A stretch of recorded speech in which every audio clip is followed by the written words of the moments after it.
so love to execute those songs and jam and experiment and go off on musical, adventurous tangents every night that I thank God every day. And I got to tell you, man, I attribute my passion and my piss and vinegar and my energy and my craving for this unbelievable music to the fact that I'm 61 years clean and sober, and that every one of my raw nerve endings is like an exposed raw nerve ending because I took good care of myself, and that makes the energy unstoppable, even at my age.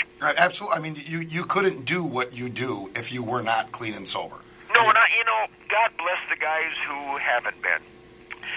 We've had to say goodbye to some of the greatest talents God has ever created, far too prematurely. I mean, I got to jam with Jimi Hendrix and Bon Scott and John Entwistle and John Belushi, believe it or not, and Mike Bloomfield, and just some of the great, and Stevie Ray Vaughan. Now, he didn't die because of drugs. In fact, we were celebrating him becoming clean. His sobriety, yeah. That tragic accident.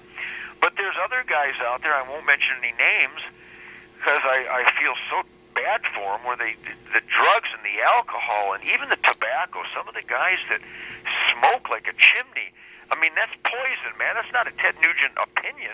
That stuff is poison, and it ruins their voice, and it slows them down, and it makes them soft, and they've lost it. Whereas guys like Sammy Hagar and Steven Tyler and Joe Perry, the guys in Aerosmith and the guys in Cheap Trick, they're getting, and Ann and Nancy Wilson, they're getting on stage and absolutely trouncing ass every night, because even though some of them had some roller coaster rides in some abuses over the years, they've cleaned up and they came back strong. But I got to tell you, with all due respect, nobody, I don't care how young they are, I don't care how they play, I don't care how they perform, nobody can touch my ass on stage, because being clean and sober focuses all your energies and all your priorities on those original pounding, pummeling rhythm and blues gods of my inspiration as a youth, and I execute them with more intensity and fire than ever before. And so far, at 61 and a half, it's a force to reckon with, man, and I thank God every day. Do you appreciate maybe the shortness of life? I mean, do you look at things with a sense of urgency now, Ted, or are you just still look at them the same exact way? I look at it the same exact way. I mean, I'm certainly cognizant of elderly health considerations. So the prune juice is in the diet, that kind of stuff. Is that what you're saying? Well, I've said goodbye to an awful lot of friends that died way younger than my 61 and a half years. My beloved mother, Marion Dorothy Nugent, died when she was 62, but that was because she smoked and she got cancer. But at 61, I did have knee surgery twice this year. And I'm not going to be leaping off any amplifiers, Rich, which is what got me into the knee surgeon's mitts in the first place. But I'm still doing a little bit of shimmy, coke bop, nonstop, boogie bop, bebop, loo bop, lamb, bamboo. And I'm still very athletic and very energized. I still take good care of myself. I haven't got soft yet. So at the age of 61 plus, I look at everything that every day is a gift. And I think it's most emphatic, Rich, in that I have been blessed with the ultimate blessings by being invited into the families of the heroes of the military, many of which have been killed in action, many who have been injured severely.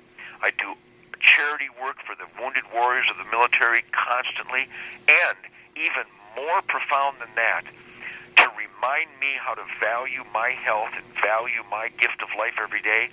Little boys and girls, as they're facing terminal illnesses, I'm talking 5, 6, and 7-year-old kids, they invite me, the goofy guitar player, into their lives. They always reference our Spirit of the Wild TV show, and through Make-A-Wish and the Hunt of a Lifetime and the Snowball Express with American Airlines and the Wish Upon a Star, where they grant these dying children their last wish in life. Every year, over and over again, at this traumatic time in their young lives, they think of me because of the Spirit of the Wild TV show, and we never say no. No matter what I'm doing, what we're doing, I always open up my schedule to bring these terminally ill children into our lives. When you spend time shooting 22s and going fishing and four-wheeling and shooting bows and arrows with terminally ill little boys and girls who just want to hang out with Uncle Ted, you better take good care of yourself, because if those kids had a chance, they wouldn't do drugs. They wouldn't smoke. They wouldn't drink. They would safeguard any health that they could get to live another day. So I value life a little bit more than anybody else because I've had to say goodbye to way too many kids. And God bless you for helping out that way. How can you not? Yeah, you can't. I mean, we get involved. Say no to that. How about just the fact that they even think of me? Correct. I must have done something right to cause little boys and girls to focus on this old guitar player to make that kind of decision at such a painful time in their lives. And I got to tell you, we get a lot of laughter, a lot of spirit, and we have a song called Never Stop Dreaming that came out of a lot of tears and a lot of emotion after spending campfire after campfire with wounded warriors and the families of Marines and sailors and seamen and soldiers that have died in action. This song called Never Stop Dreaming is probably the most powerful piece of music that ever came out of my spirit, and it's dedicated to those kids and their families and those heroes of the military and their families. And once again, it boils down to passion. Any political aspirations for you in the future at all? Well, I'd like to tell you, man, my music is intense and out of control because I am a political activist. I think the most important politics in the world is where each and every American citizen who has a duty to participate in this experiment in self-government.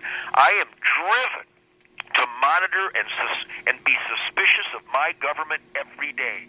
That's the job of we the people. That's what the Constitution, the Bill of Rights is all about. We're supposed to be asking questions and demanding service and loyalty from our employees in the government. And the reason that we've got the Mao Zedong fan club in the White House is because apathy has replaced activism. And when we bent over and let these idiots control our lives in government, we got exactly what we asked for with Barack Obama and his czars and his self announced Marxists and communists and Mao Zedong fans. Dear God in heaven, how much worse could it possibly be? So I'm an activist, and it's possible. It's unlikely, but it's always possible I could run for public office. I've been prodded and asked to do so for years, but I am participating in the most important politics in the world, and that is a citizen of the United States of America who's tuned in, done my research of history, and am clamoring to get some honest and respectful representation by my elected officials to adhere to the Ten Commandments, the Golden Rule, the U.S. Constitution, the Bill of Rights. It's so simple, it's insane that bureaucrats have gotten away with what they've gotten away with. Well, like you say, apathy, laziness, people just accepting what's come along, nobody wanting to do the research, nobody realizing what the rules are. That's really what's put us in this situation. And you don't have to look any further than the abject failure of an education system that has been bombarded with gazillions of dollars. Yeah, money after money after money, and it's fixing nothing. And the more money the bureaucrats waste on the education system, the dumber the kids get. Who doesn't know this? Fedzilla will blowtorch our paychecks in the name of spending to fix the economy to the point where it's like a bunch of brain-dead, deranged, drunken hippies buying dope so that they can think clearer. Very good point. So if there is public office in your future, I beg you, please run for governor of New York because we're dying in this state. Ted, we're dying. That's a perfect example, Rich. How embarrassing is that joke? Yeah, and If incredible. the governorship of New York isn't an absolute embarrassment, then or the mayor of Illinois or the governor, I mean, you've got to be kidding me.